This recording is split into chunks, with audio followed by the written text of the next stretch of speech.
in El Segundo. And, I see all these flags going, and all the American flags are about the Trump supporters. So, I shimmy by, and basically, after this, it was kind of like a hostile environment. Because, it's just a lot of people yelling, Black Lives Matter, all lives matter, back and forth.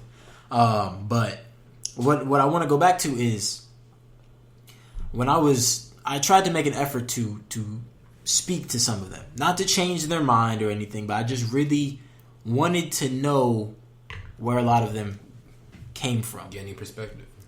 And what I found was that in groups, all the yelling, cursing, all that, go home, all of that stuff, aside from probably a few outliers, all of that stuff occurs just when they are in a mob. It's in this like mob mentality.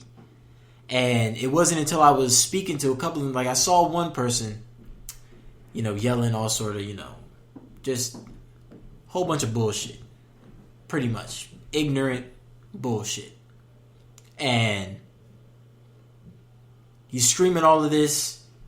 And right after that, I have my back turned. I have one of my soccer shirts from like winning CIF and stuff. Flex. And I'm sitting there, and then I hear from the back of me, he's like, "Oh, so you won? You won running cross country?" I'm like, "Huh? Cross country? What are you talking about?" And then he was like, "Oh, the CIF on the back of your shirt." I'm like, "Oh no, I played on the soccer team."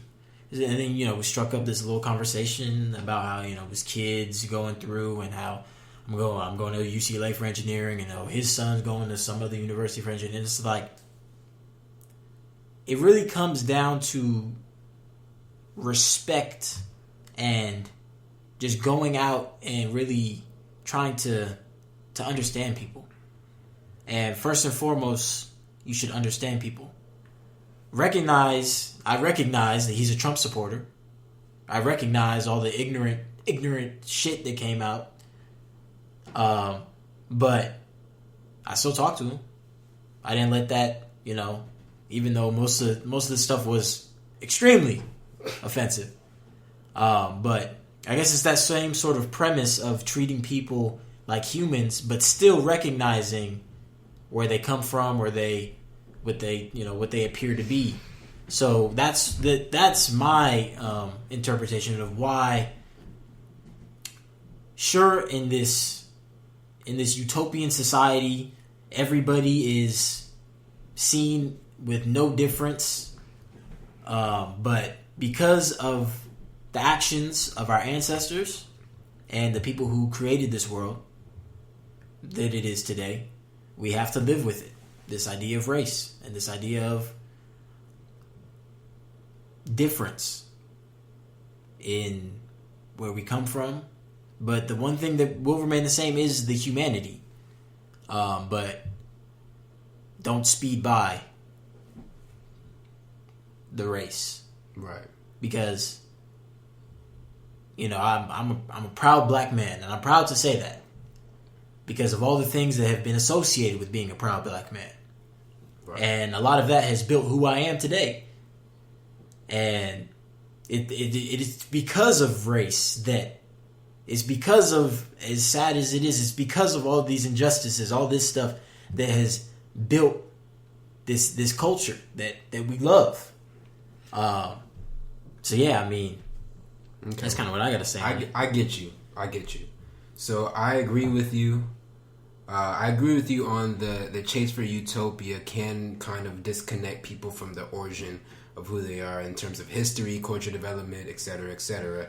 But in that, I have a question to you because you have mentioned ancestors. So, a challenging question. I think that I feel like people who aren't us, like who don't agree with the Black Lives Matter movement, have this conversation. But I don't think black people really have this conversation. But should we punish a group of people for the fault of their ancestors? Because, like what you said, right? Connected through ancestors because your ancestral history, kind of builds you or whatever, right? Mm-hmm. Okay. Well, white people have a certain ancestral history. True. That they take pride in, right? And what we're doing now. Now, some people call it holding accountable, but there are those who are a little bit more angry and infuriated. Yeah. Right? And want to see not people pay, not people suffer. Well, maybe pay, but not suffer, not be in pain, none of that, but to be held accountable for their actions.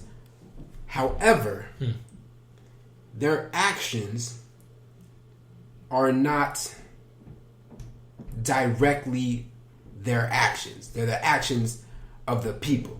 Now, I'll give you a quote. I did this to support African. I put this on my Instagram to support, African Americans and the history or whatever. But the quote says, "If a soul is left in the darkness, sins will be committed. The guilty one is not he who commits the sin, but he who causes the darkness." So, with that being said, if the ancestors of white people, sounds like I'm on the defensive. I'm just trying to get clarity. But if the ancestors of white people, right, have, or like the white people now commit these sins, right? They commit the sins, but who created the darkness? Their ancestors, at least when it comes to the American history and the thing that we're fighting for. Yeah. So, who do we hold accountable? And how do we hold them accountable? Or are we fighting to not ignore it, but to acknowledge it and then just continue to move on? Because acknowledging something and holding somebody accountable for something are two different things. And I've heard a lot of people confuse the point of this movement. They say that we're trying to acknowledge we want America to acknowledge the past or whatever, and then create reparations or better the society that is now. Get rid of systemic racism. Or do you want to hold America accountable, and therefore they have to pay back, sort of, our community and stuff like that? See, for me, I did have thought, like I saw, videos on reparations and how it could be very successful in a lot of senses, but I have changed my view on that. On reparations specifically. I mean, I know they've given reparations to like Asian Americans for concentration camps, but at least talked about before. But at least for me, I don't trust it. I don't trust it because them giving us reparations and finally acknowledging the wrong that they've done is something that I don't think will happen in my lifetime. And that's kind of pessimistic to some, but I know America. And as sad as it is, I don't think that there will be reparations, but I don't think there should be reparations. And hear me out.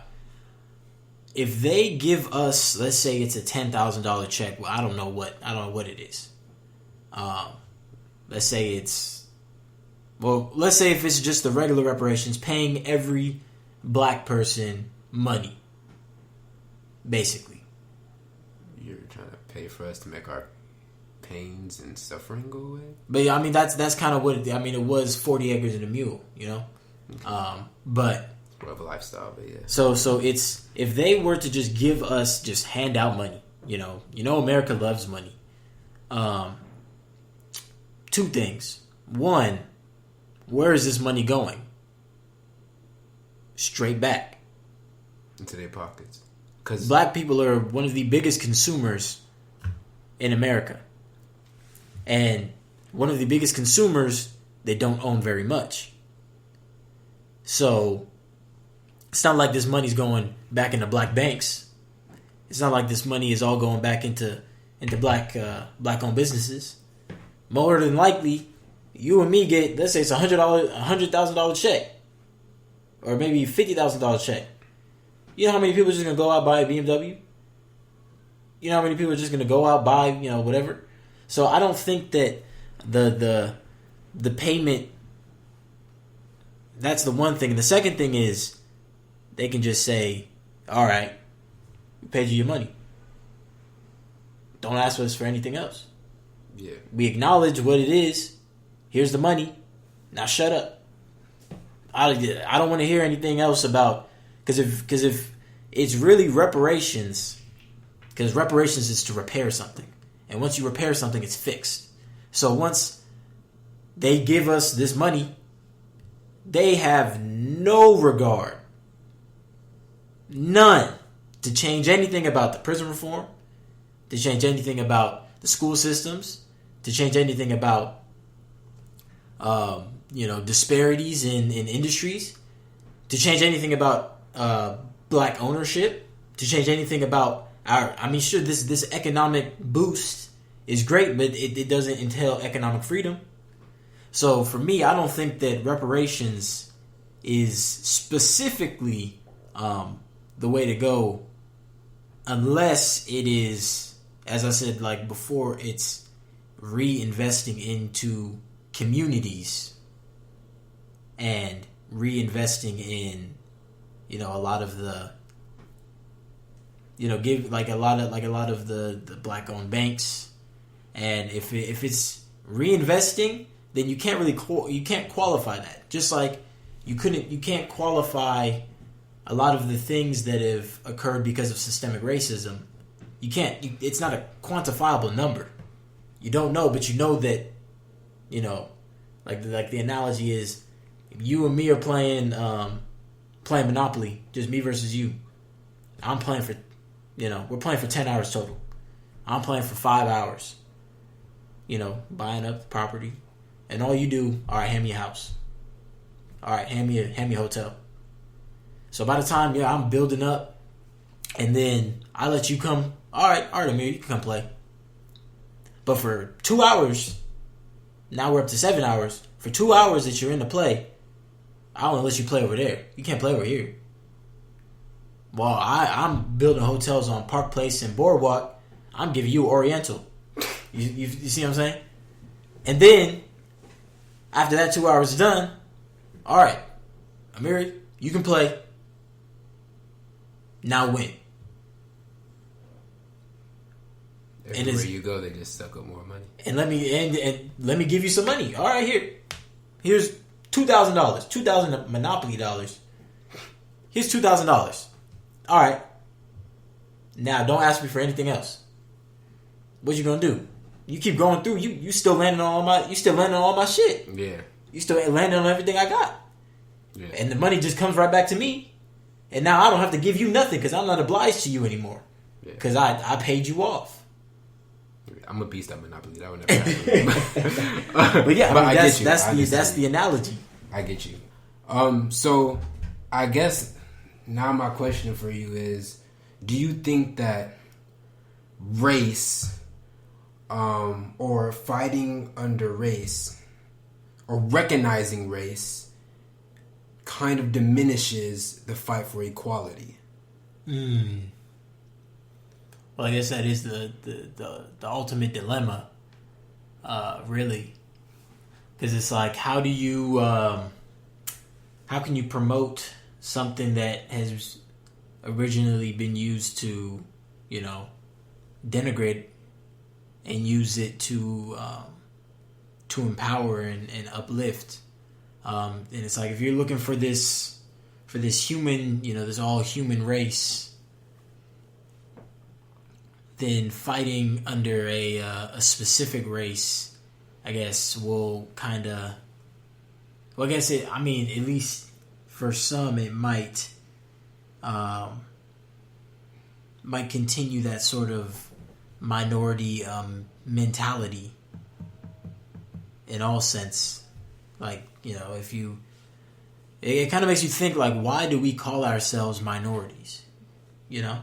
Like, why have we been so used to calling ourselves and recognizing ourselves as less than? Yeah. And it is sort of like the race that ties into it. But at least for me, I don't think that... I guess it takes a strong will to separate that. To still have pride in, your race and your culture. Still having pride in that, but not letting that